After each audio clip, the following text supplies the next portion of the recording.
একেবারে একটা নতুন ধরনের কেকের ডেকোরেশন তোমাদের সাথে শেয়ার করছি আজ আমি। এই কেকটার ডেকোরেশন কিন্তু ফার্স্ট বানালাম। এই কেকটার নাম কি জানো তো? Girl with balloon. বেলুন নিয়ে ধরে আছে এই ছোট্ট বাচ্চা মেয়েটি। চলো কিভাবে বানালাম দেখে নেওয়া যাক। এটা ছিল একটা এগলেস কেকের অর্ডার। এখানে দেখো আমি 1 চিমটে লবণ দিয়ে দিলাম। আর এটা আমার প্রফেশনাল যে এগলেস কেকের রেসিপি সেটাই আমি ইউজ করছি। এখানে পরিমাণ মতন আমি জল দিয়ে দিলাম। তারপরে পরিমাণ মতন কিন্তু আমি তেলটা দিচ্ছি। সমস্ত কিছুই কিন্তু পরিমাণ মতন দিতে হবে। একেবারে কম বেশি দিলেই কিন্তু স্পঞ্জটা ঠিক মতন বেক হবে না। এরপর আমি এসেন্স দিয়ে দিয়েছি। এটা যেহেতু চকলেট কেক তাই চকলেট এসেন্স আর ভ্যানিলা এসেন্স ইউজ করছি। তোমরা যে কোনো এক রকমের এসেন্স ইউজ করতে পারো। ধীরে ধীরে দেখো একই ডিরেকশনে আমি খুব ভালো করে মিশিয়ে নেব।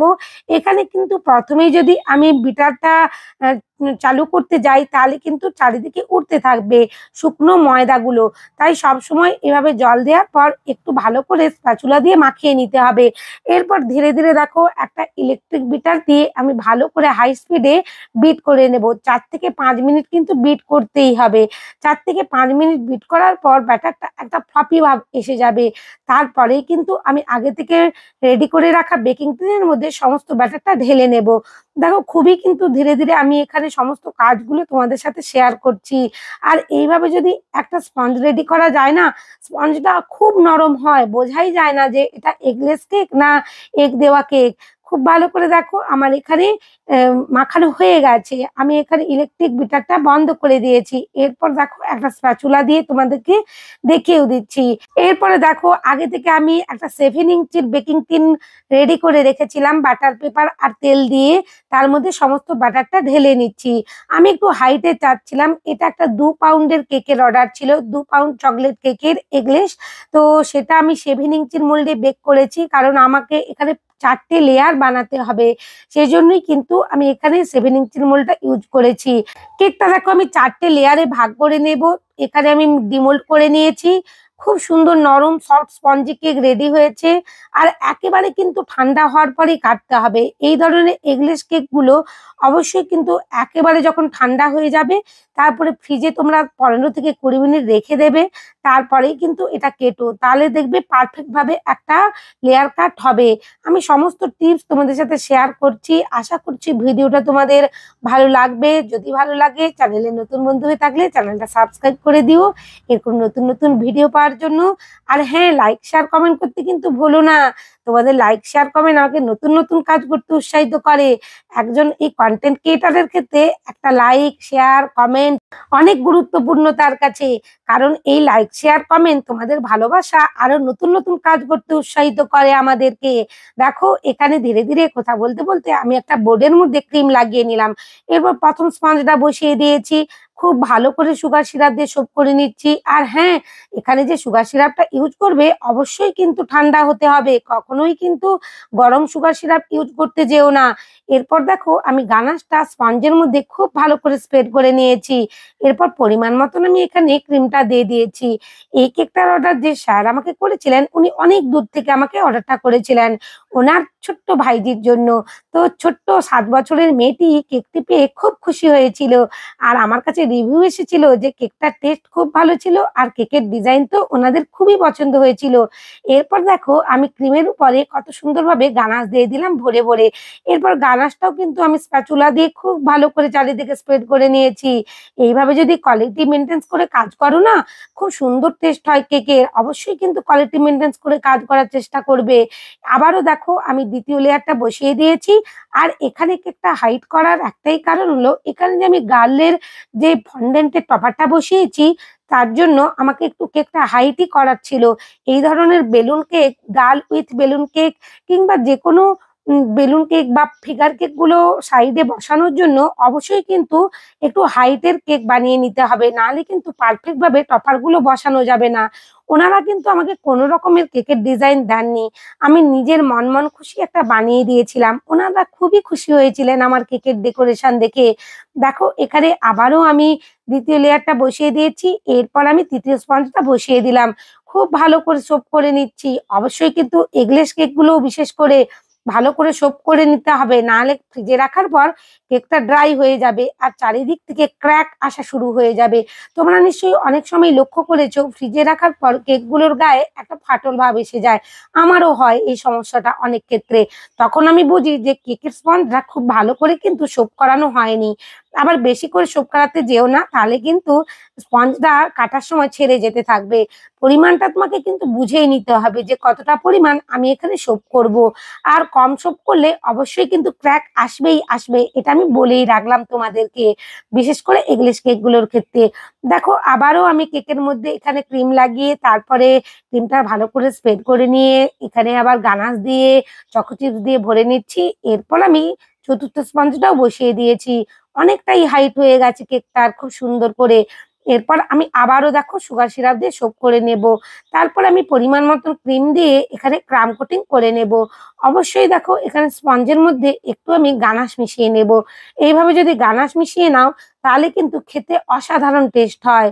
একবার এরকম গানাশ স্পঞ্জের মধ্যে মিশিয়ে তোমরা কেক বানিয়েও খুব সুন্দর খেতে হয়। গানাশটা আমি ভালো করে স্প্রেড করে নেব চারিদিকে। এরপরে দেখো আমি পরিমাণ মতন ক্রিম দিয়ে দিয়েছি। ক্রিমটা দিয়ে আমি কিন্তু প্যালেট নাইফ দিয়ে চারিদিকে ক্রিমটা ছড়িয়ে নিলাম। আর প্যালেট নাইফটা কিভাবে কিন্তু আমি কাজ করছি সেটা তোমাদেরকে লক্ষ্যই রাখতে হবে। যারা নতুন কেক বানাচ্ছো আমার বিগিনার বন্ধুরা, কেকের ক্রাম কোটিং কিভাবে করবে, লেয়ারিং কিভাবে করবে, ফিনিশিং কিভাবে আনবে বুঝে উঠতে পারছো না, ভিডিও কিন্তু আমি নিখুঁতভাবে দেখানোর চেষ্টা করি। তোমরা যদি একটু ধৈর্য ধরে ভিডিওটা দেখে নাও আর কথাগুলো শুনে নাও, তাহলে কিন্তু পারফেক্ট ভাবে একটা কেক বানাতে পারবে। এ দেখো এখানে আমার কিন্তু ক্রাম কোটিংটা হয়েই গেছে। আমি বোর্ডটা খুব ভালো করে ক্লিন করে নিয়ে ফ্রিজের মধ্যে 30 মিনিটের জন্য রেখে দিয়েছিলাম। ভালোভাবে সেট হয়ে গেছে। এরপর অল্প অল্প করে ক্রিম দিয়ে আমি পুরো কেকটা ফিনিশিং করে নেব। এখানে কিন্তু আমার বেশি ক্রিম লাগবেই না, কারণ আমি কেকটা 30 মিনিট ফ্রিজের মধ্যে সেট করে নিয়েছিলাম। আর হ্যাঁ, অবশ্যই কিন্তু সেট করবে, তাহলে দেখবে অল্প ক্রিমের মধ্যে আর খুব কম সময়ে তোমাদের ফিনিশিংটা এসে যাচ্ছে। আমি এই কেকটা হোয়াইট কালারের উপরই রাখতে চেয়েছিলাম, তাই কোনো রকমের কালার মিক্স করছি না এখানে। কেবলমাত্র হোয়াইট কালারের ক্রিম দিয়ে খুব সুন্দর করে দেখো একটা প্যালেট নাইফ দিয়ে আমি ফিনিশিংটা নিয়ে চলে আসব।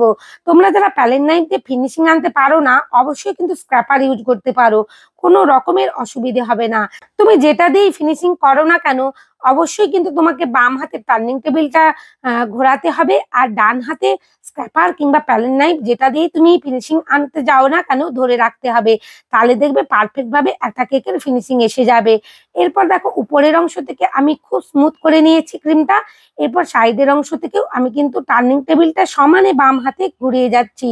আর যে অংশগুলোতে ক্রিম লাগবে বলে মনে হচ্ছিল, আমি ক্রিম দিয়ে আবার প্যালেট নাইফটা এক জায়গায় স্থির আছে। দেখো এগুলো কিন্তু প্র্যাকটিসের ব্যাপার, এগুলো প্র্যাকটিস করতে করতেই হাতটা তোমার খুব কাজ করবে। আর প্যালেট নাইফটাও চাবুকের মতন কাজ করতে থাকবে কেকের উপর। তাই একটু সাহস আর ধৈর্য নিয়ে প্র্যাকটিস করে যাও, বাড়িতে কেক বানাও বা বাড়ির যে কোনো ওকেশনে বানাও, দেখবে পারফেক্ট ভাবে একটা হাতের তোমার কাজ এসেই যাবে। দেখো এখানে আমার ফিনিশিংটা একেবারে কমপ্লিট। আমি ফ্রিজের মধ্যে কেকটা রেখেই দিয়েছিলাম ওভারনাইট। তারপরে দেখো ডেলিভারি দেওয়ার আগে আমি টপারগুলো বসিয়ে নিচ্ছি। আর এই যে টপারগুলো আমি ফন্ডেন্ট দিয়ে বানিয়েছিলাম, আগামীকাল আমি ভিডিও আপলোড করে দেব কিভাবে আমি এই গাল টপারটা বানিয়েছি। দেখো এখানে অনেক টিপস আছে। এই যে চকলেট লাগাচ্ছি না, এটা হোয়াইট চকলেট কেবলমাত্র আমি মেল্ট করে নিয়েছি আর একটা স্পুনের সাহায্যে খুব ভালো করে মিশিয়ে নিচ্ছি। আর হাতের মধ্যে রেখে একটু ড্রাই করে নেব চকলেটটা, তারপরেই কিন্তু কেকের মধ্যে আমি আটকে দেব। খুব সুন্দরভাবে আটকে যাবে। এইভাবে যদি তোমরা ফন্ডেন্টের টপারগুলো কেকের মধ্যে আটকে নাও না, কোনো রকম ভাবে খুলে যাবে না। আর তোমার ডেলিভারি দেওয়ার সময় কেকটা কোনো রকমের ভয় লাগবে না যে এই টপারগুলো কেকের অংশ থেকে সাইডের অংশ থেকে সরে যাবে কিংবা খুলে যাবে, এরকম কোনো রকমের ভয় থাকবে না। তাই যে টিপস গুলো তোমাদের সাথে শেয়ার করছি বা ভিডিওয়ে দেখাচ্ছি, তোমরা প্লিজ একটু ফলো করো, দেখবে পারফেক্ট ভাবে এরকম ধরনের ফন্ডেন্ট টপার দিয়ে কেক বানাতে পারবে। এই গরমে বিশেষ করে একটা সমস্যা হয় ফন্ডেন্টের কাজ করতে গিয়ে, কিন্তু এই টিপস গুলো যদি তোমরা আমার কথা মতন করো, তাহলে ইউজ করো নিজেদের কাজে, তাহলে কিন্তু পারফেক্ট ভাবে একটা কেক তোমরা আনতে পারবে ডেকোরেশনে। দেখো এখানে আমি বেলুন হিসেবে যে ফক্স বলগুলো পাওয়া যায় বিভিন্ন কালারের আমি ইউজ করছি। গোল্ডেন কালারের, রেড কালারের, হোয়াইট কালারের, পিঙ্ক কালারের, বিভিন্ন কালারের ফক্স বল আমি কিনে এনেছিলাম। এগুলো তোমরা বেকারির যেকোনো দোকানে পেয়ে যাবে অনায়াসেই। ফক্স বল বললেই কেক ডেকোরেশনের জন্য। কেকটা এমনিতেই খুব সুন্দর লাগছিল। আরো হাইলাইট করবার জন্য আমি দুটো বাটারফ্লাই বসিয়ে দিয়েছি, একটা ভায়োলেট কালারের, একটা পিঙ্ক কালারের। আর উপর থেকে আমি কয়েকটা হোয়াইট স্প্রিঙ্কেল ছড়িয়ে দেব। আর দেখো, হাইলাইট করবার জন্য আমি কিন্তু একটু সিলভার ডাস্টও স্প্রে করে নিয়েছি এখানে। এই ধরনের হোয়াইট কেক গুলোতে একটু সিলভার ডাস্ট স্প্রে করলে আরো উজ্জ্বল লাগে, আরো হাইলাইট হয়। এরপর দেখো, কেকটা আরো সুন্দর দেখাচ্ছে। যদি ভালো লাগে অবশ্যই চ্যানেলে নতুন বন্ধু হয়ে থাকলে চ্যানেলটা সাবস্ক্রাইব করে দিও নতুন নতুন ভিডিও পাওয়ার জন্য। আর অবশ্যই কিন্তু এরকম বাড়িতে বানিয়েও তোমাদের ছোট্ট পরিটির জন্য। প্রত্যেকের বাড়িতেই নিশ্চয়ই ছোট্ট ছোট্ট আমাদের পরি আছে। আর সবাই খুব ভালো থেকো। অনেক ধন্যবাদ তোমাদের আমার ভিডিও দেখার জন্য।